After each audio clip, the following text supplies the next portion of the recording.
All right, today we're going to continue talking about probability. All right, so it says, we know that events are independent when the occurrence or non-occurrence of one event will not change the probability that the other event or events will occur.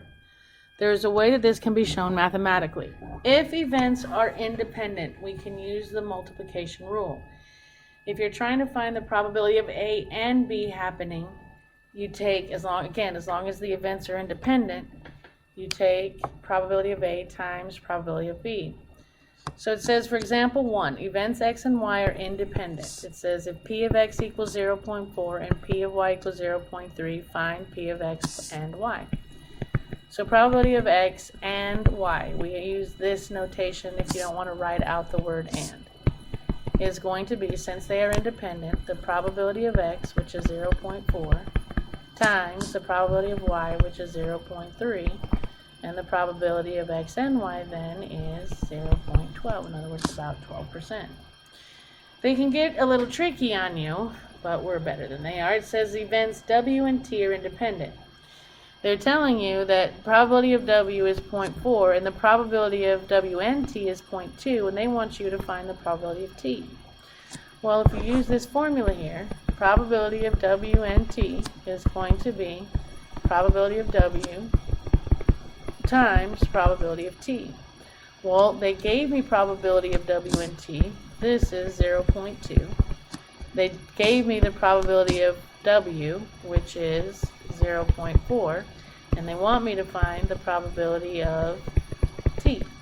So to get that alone, I'm going to divide by 0.4, and I get the probability of t equals 0.5, about 50%. Okay? Alright, next we are going to look at dealing with what we call a table. Okay?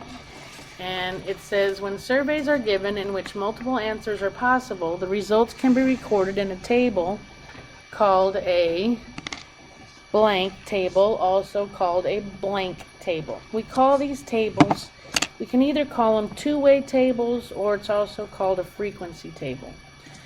Okay, and this says that this table shows where people in different age groups have their savings. What are the two variables on the table? Well, we're talking about age and how you save your money. So what we would say, the two variables on the table would be age range and your method of savings. And it says, notice that the margins of the table give the totals. What they mean by margins is right here, these last two, see how these are total lines? Not all tables will give those to you, so if they don't give you the totals, you have to calculate those yourselves, which is easy. You just add up the numbers vertically and horizontally, and you get your totals. Okay, so the margins of the total, margins of the table give the totals for the amount of people in that category.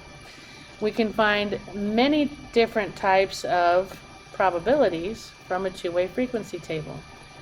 For example, the next 6 questions are all what we call marginal and joint probabilities. For each one, write the question using symbolism, then solve. Leave your answers in fraction forms. When it's marginal, you're just finding the probability of a simple event, like you're not doing any ands or ors. Okay? So it says, for 1, what is the probability of a person in this sample being between 45 and 54? So if I go up to the total, or go up to my table, and I find the age between 45 and 54, and they just want the person is that's the only thing, not stocks, not bonds, not cash. They want the total number of people, which is 77, out of the total number of people is 236. Now we have to write it in the proper symbolism, so we do P for probability. You put what you want, and for this I want between the ages of 45 and 54, and that equals 77 over 236. And you should try and reduce, but you can't. So, and again, that's called marginal because you're just taking the probability of a simple event, not an and or an or. So 2, what is the probability of a person in this sample having savings in bonds? So now what we're interested in is only people that have their money in bonds. So I'm looking here in this bonds, and again, it's just a total. There are a total of, so probability of having their money in bonds is 100 out of 236, which reduces down to 25 over 59. Okay, those are again called marginal. Okay, because they're just simple events.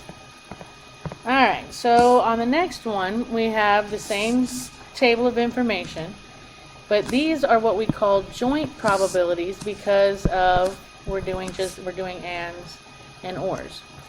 So this one says, what is the probability of a person in the sample being between 25 and 34? So we're looking at this row. And owning stocks. So we're looking at this row. And means they both occur. Well, you can see right here, where my two lines intersect is right here at 30. So the probability of being between 25 and 34 and owning stocks or having your money in stocks is 30 out of 236, which reduces down to 15 over 118. Alright, so now for 4, they want the probability that this person in the sample is between 25 and 34 or owning stocks. So probability between 25 and 34 or, use the union symbol, owning stocks. This one, remember, when you do an or, you do the probability of this one. Erase my different color here. Okay, so we want the probability of being 25 to 34, which is a total of 41 out of 236. Or stocks. For stocks, that would be 125 over 236. But we have to subtract off, remember, when you do or, you got to subtract off if there's any that they both have. So again, do you see where my two lines intersect? There's 30 of those that they both have. So I got to take off the 30 over 236, which is going to be 136 over 236, which is going to be 34 over 59. Okay? Alright. So you try this one. Hit pause. Come back when you're ready. And hopefully you got 63 over 236. They want to know the probability of this person having cash or being 55 to 70. Well, the probability of having cash is 11 out of 236 plus 55 to 70 would be 56 over 236. And do you see in these two columns where they intersect is right there at 4, so I have to subtract off what they both have, which is 4 out of 236, and that gives me 63 over 236. Okay, hit pause, come back when you're ready, and hopefully you got 35 over 236. This one wants to know the probability of a person having stocks and between 35 and 44. So now they both have to have in common. So you have stocks and 35 to 44, and right there is where they intersect, which is at 35 over 236. Alright. So it says now, what if we don't have independent events? Well, it says, however, if events are dependent, then we must use this multiplication rule. And you have probability of A, this straight bar B, equals probability of A and B times the probability of B. This symbol means that you have what we call a conditional probability. It is the probability of event A occurring given that B has already occurred. To read this, we say the probability of A given B. In other words, this has already had to happen, and if this has already happened, what's the probability of that happening? Okay? So there are other probabilities we can find from a two-way frequency table called conditional probabilities. This means finding the probability of an event given that there's a pre-existing condition. Alright, so what we do, it says write the probabilities using symbolism, then solve. Leave your answers in fraction form. So this one says, what is the probability of a person owning bonds given that they are 25 to 34? So to write that, we say probability of a person owning bonds given that they're 25 to 34 years old. Well, what you do is you say,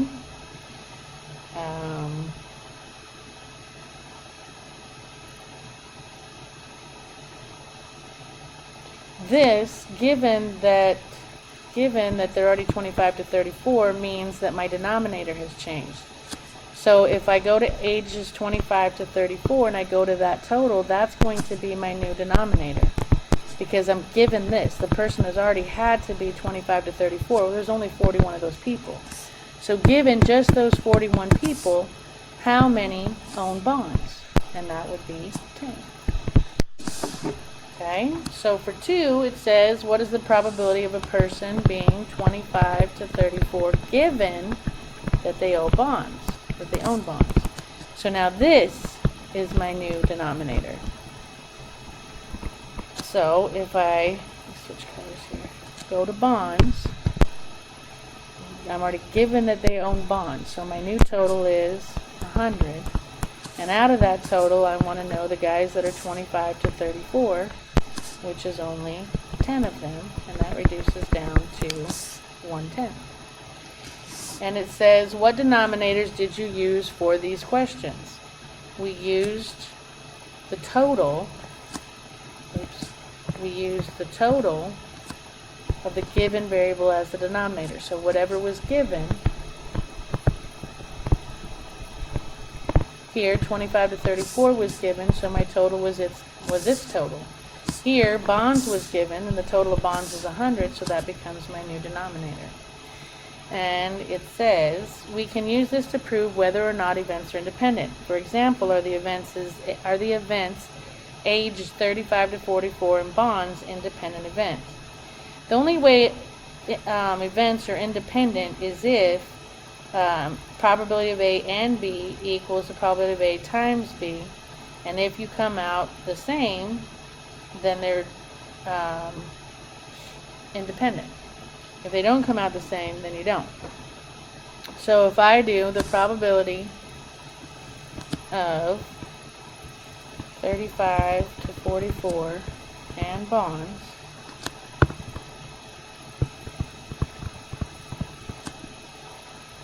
alright, then I would have 35 to 44. Let me get my thing here. 35 to 44 and bonds. 35 to 44 and bonds. So that's 25 over 36. And that has to equal the probability of being 35 to 44 times the probability of bonds. If they come out equal, then we know they're independent. 35 to 54 would be 62 out of 236. Bonds would be 100 out of 236. And that comes up this side. 25 divided by 36 is 0.1059. 62 times 100 over 236 times 236 is 0.1113. Those are not equal, so these are not independent. Okay, so if they don't tell you whether they're dependent or independent and you don't know, you can always prove one way or another if your events are or not by taking your formula. The probability of A and B happening has to be equal to the probability of A times the probability of B. If it doesn't, then they're not independent. Alright? You try one, hit pause, come back when you're ready. And you should get 3. So they want to know the probability of a person having cash given that they're 55 to 70. So this is going to be my new denominator. 55 to 70 is 56 on the bottom.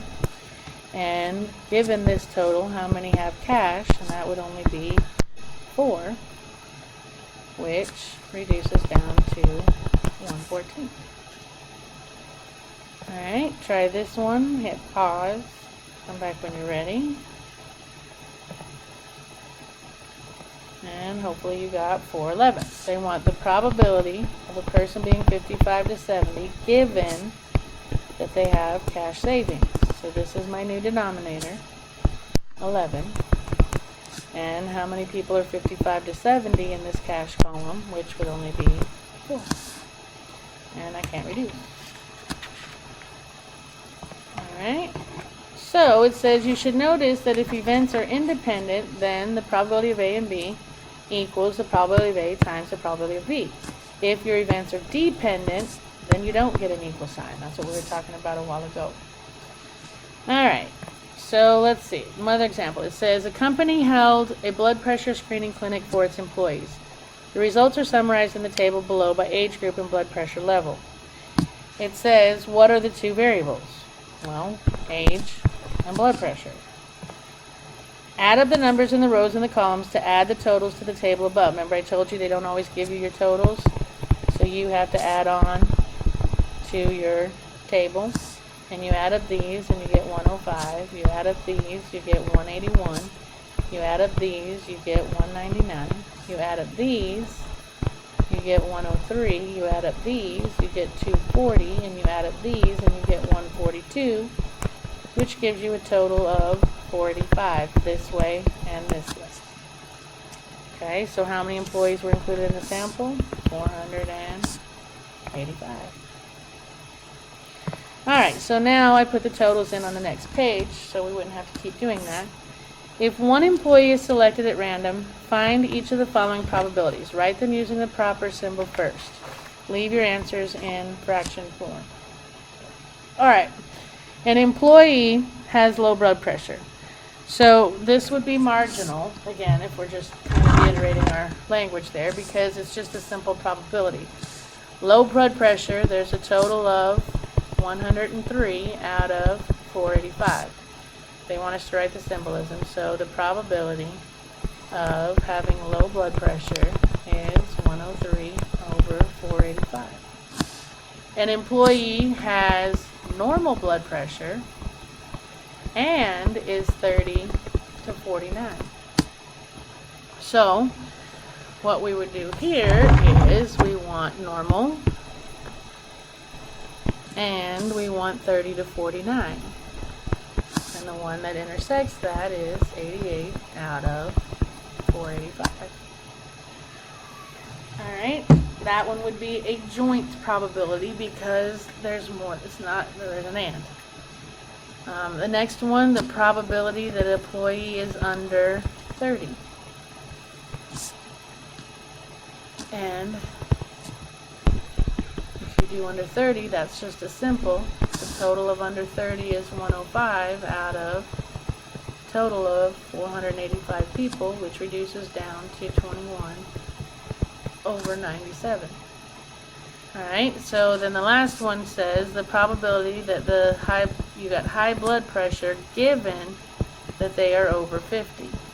So this is my new denominator. Over 50 means my new denominator is 199. And out of those 199, how many of those have high blood pressure? And that would be 68. Okay?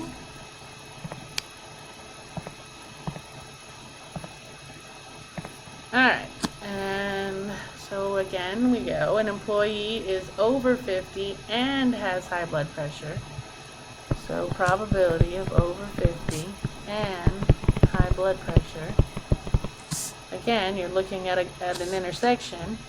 So we want over 50 and we want high blood pressure, which is going to be 68 over 485. And I can't reduce.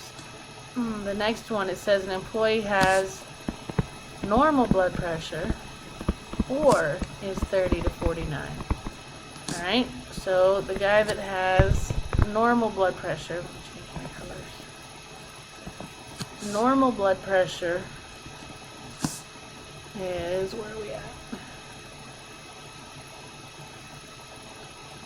Normal blood pressure is 240 over 485 plus 30 to 49 is 181 over 485 minus what they have in common, which is 88 over 485, and that gives me 333 over 485.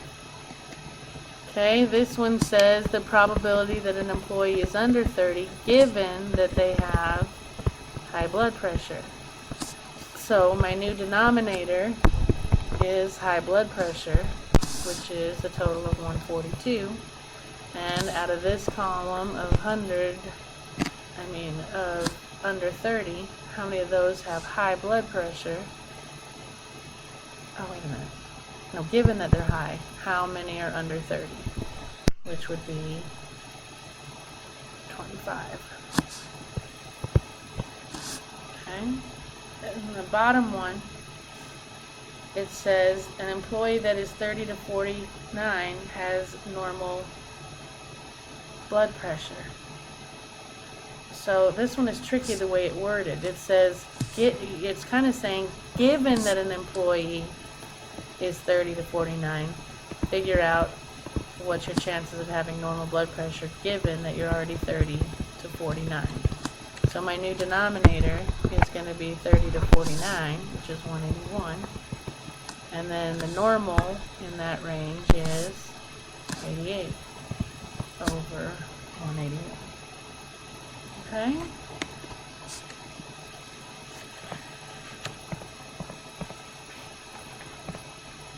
Alright, so this one wanted to know which of the above are marginal probabilities and which are joint and which are conditional. Well, we have marginal means we're talking simple events. Your simple events are A and C, because there's no ands and ors. Okay, your joint ones are your ands and your ors. So there's an and, that one would be B. There's an and, E, and there's an or, that's F. Conditionals are the given ones. Given this, what's the probability of that? And those are D, G, and H. It was weirded kind of funny, but that was a given one too. And it says, is there evidence of a dependent relationship between the age and blood pressure of these employees? Explain and show work using the variables low blood pressure and over 50. Alright, so the only way that our events are independent is the probability of low blood pressure and over 50 equals the probability of low blood pressure times the probability of being over 50. So if I do low and over 50, low over 50, that is going to be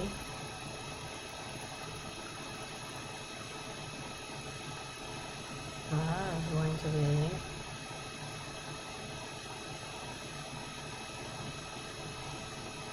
32 over, I don't know where they're getting these numbers from. I'm sorry, I'm looking at what the author did. Alright, probability of low blood pressure and over 150 would be 32 out of 485. Does that equal the probability of having low blood pressure, which is 103 out of 485, times the probability of being over 50, which is 199 over 485. Oh, there ain't no way that's happening.